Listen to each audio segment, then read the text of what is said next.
Hi, I'm Nanice. The following has been electronically recorded for easy listening. You can find me at nanice.com. Enjoy. Are we living in a simulated reality? Part 1. By Nanice Ellis. Have you ever had a sense that life isn't real, reality is an illusion, or you are just dreaming? Believe it or not, most people have had at least a fleeting sense that something is just not right about reality. But why would so many of us have this odd thought or feeling if it weren't true? What if it is true, and we are really living in a simulated reality? This may seem a bit out there until you stop to consider that some very reputable physicists are now saying that reality is not real, and, in fact, there is a very good probability that we are living inside a sophisticated computer simulation.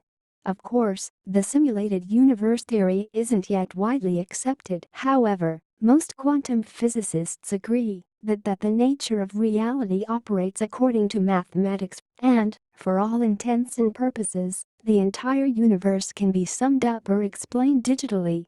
According to digital physics, reality is generated by digital information, and the electrical signals in your brain interpret that data into what you call reality. This means that nothing exists without consciousness. Moreover, just recently a quantum physicist by the name of Dr. James Gates Jr. discovered computer error-correcting code in the fabric of reality, while there are also reports of scientists observing pixels in microscopic images of nature. If our reality isn't virtual, why is it pixelated, and why would there be computer error code? Actually, if we are living in a simulated reality, it explains many quantum quandaries about the universe and the nature of reality. For instance, many scientific experiments have concluded that reality only exists when it is observed, and, therefore, when there is no observer, there's no reality. There is also something called quantum entanglement, where two entangled particles are separated, but they still instantaneously communicate with one another, regardless of distance, and even faster than the speed of light. However, when pointing out quantum quandaries, we cannot forget about atoms. Atoms are the building blocks of literally everything, yet they are 99.9% empty space, and, in fact, there is so little matter in reality that the entire world could be condensed into a golf ball with plenty of room left over for another planet or two. These types of quantum phenomena have scientists stumped because reality just shouldn't operate like this. However, if we are living in a simulated reality, it all makes perfect sense, and, in fact, each quantum phenomena perfectly explains how virtual games operate. For instance, in order to conserve hard drive space, as well as energy, the game player's reality only pops into place as needed. And in a virtual reality, anything can move instantly from one location to another because there is no time and space, and therefore, things can travel faster than the speed of light. The simulated reality theory also explains parallel universes and multi-universes as simply versions of the simulation that simultaneously operate. Strange phenomena.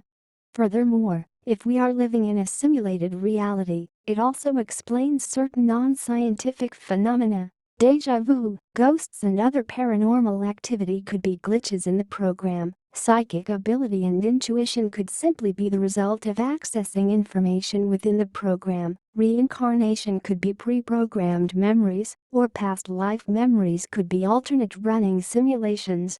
The simulation theory can also explain alien abductions, UFO sightings and other strange supernatural phenomena, because anything is possible in a virtual reality. Even miracles can be easily legitimized by quantum jumping, shifting parallel universes, or a radical change in programming where the programmer answers your prayers by rewriting specific code. The simulation theory also explains how two or more people can have different experiences in the same situation or conflicting memories, and, in fact, there is a phenomenon known as the Mandela effect, where large groups of people remember the past differently, and it seems that the past changes accordingly. It is difficult to prove something like this for obvious reasons. However, What if we seamlessly moved from one parallel universe to another, yet we keep our memories from the previous timeline? This would mean that some of us might be in a timeline that correlates with particular memories and some of us might be in a timeline that doesn't correlate with particular memories. If this is true, it also means that we have the ability to quantum jump from one reality to another, thereby changing our experience of life without even knowing it. But life feels so real. Except for the occasional odd sense otherwise, life feels incredibly real, and, in fact, it all seems so real that it is difficult to believe that our universe is a simulation of some sort. Nonetheless, if we are living in a virtual reality, we literally have no real reference point to discern the difference between real and virtual, so we actually don't know what real is. It is curious, however, that people who have had near-death experiences often report that the afterworld seems more real than this one. Well, maybe it is. Honestly, even if we are living in a simulated world, there is no way to definitively know, but the concept of a virtual reality does offer a reasonable perspective to many unexplained mysteries of life, and it also explains many common spiritual paradoxes. Decoding spiritual paradox. Many spiritual philosophies offer paradoxical teachings that have no basis in logic and even lack basic common sense. However, when we approach these unusual concepts from a virtual perspective, they suddenly make perfect sense. Quite possibly, those first spiritual teachers actually knew that this reality was simulated, and they passed down hints in spiritual text. In the context of a simulated reality, let's examine three popular paradoxes. Life is an illusion. Throughout history, many spiritual teachers have taught that life is an illusion, nothing is really happening, and we are just dreaming in a sea of emptiness. As abstract as this concept sounds, in a virtual world nothing is happening, nothing exists and it is all a grand illusion. Only this moment exists. Another common spiritual belief says that not everything is happening at once, and time is an illusion. It's difficult to grasp onto this concept until we consider that in a virtual reality, time and space do not exist.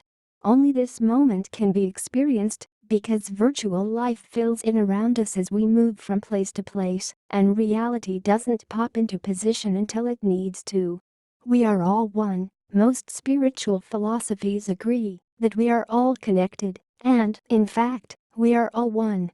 In an actual reality, being connected as one is probably illogical, but in a simulated world, we are all connected by the program, and, therefore, it is impossible to be separate. We are one, because there can only be one in a virtual reality. Additionally, science typically clashes with spirituality, but when we approach both from a virtual model, all the pieces of the puzzle fit into position, allowing science and spirituality to finally meet. What's the point of simulating reality? Unlike popular sci-fi movies, we are probably not slaves to machines or prisoners held against our will. Instead, we are most likely the creators of this virtual world, or, at the very least, willing volunteers. But what's the point? Unfortunately, from our limited viewpoint, we can only guess the purpose of a virtual existence, but there are many possible scenarios. Maybe, at some point in the distant future, humanity advances to transhumanism, in which we exceed human limitations and become super beings who are indestructible. Assuming this possibility, as an advanced civilization, we likely lose the authentic human experience, and, as such, we create simulations where we can experience life as mortal human beings, equipped with the free will to make choices within the simulation. We can experience the full range of ups and downs with challenges and delights, while uncertainty and the quest for victory make for an intriguing virtual life. Likewise, as an advanced future race, we probably don't experience anger, frustration, separation, loneliness or fear, so if we desire to have these human experiences, the only way to do so would be in a simulation. Keep in mind that virtual time is very deceptive. 1 year in a simulation could be equivalent to 1 second outside the simulation, making an 80-year virtual lifetime pass by in a blink of an eye. Let's face it, when time and space cease to exist, anything you imagine is plausible. Another possibility is that our future selves want to learn from the past so they can avoid repeating the tragedies of history, or the simulation could be some type of experiential training, such as a 3D school, where we experience the positive and negative consequences of our behavior, actions and choices. Then, of course, the reason for a simulation could be as simple as the fact that virtual games are fun and exciting because you can have any experience without risk. So, whatever happens, happens. No harm can be done in a virtual world because nothing is real, not even you. Let's also consider that there is not a real reality out there, and maybe there is nothing more real than a virtual reality, meaning that everything in existence is virtual in nature. Are we really powerless? Indeed, the idea of living in a simulation can make us feel powerless because it means that something other than us is in control and quite possibly controlling us. On the other hand, living in a simulation can mean that miracles are possible, magic can be expected, and we really are limitless. Once we understand how the simulation works and how to operate it from the inside, we can upgrade our minds for greater intelligence or creativity, download special gifts and talents or reprogram our bodies for perfect health and even agelessness. We might also experience alternate versions of life, parallel realities and supernatural phenomena, and maybe we can also download advanced abilities such as telepathy, telekinesis and psychic ability. Cheat codes might also allow us to peek into the future before making a decision or maybe even go back in time to redo a past mistake or missed opportunity. This all sounds like sci-fi and it is, but sci-fi often has its roots in reality, or whatever this existence is. Nevertheless, real or simulated, let's get down to practicality, because there are more essential elements to life than superpowers and special abilities. If we are virtual beings in a virtual world, do we really have the power to manipulate our environment right now? The answer is most definitely yes. There would be absolutely no point to a simulation if we didn't have a way to influence virtual life. So, although we might be Sims, we still possess the free will to make conscious choices, and, as such, we have the power to consciously create reality, even if it's not real. Additionally, as an expert in the field of manifestation, with over 4 decades of research and experiential study, I can confidently say that the laws of manifestation perfectly correlate with a simulated reality, and, in fact, when examined through a virtual model of reality, many facets of manifestation make a great deal more sense. So, if we are living in a simulated universe, how do we influence it in order to have the best possible experience?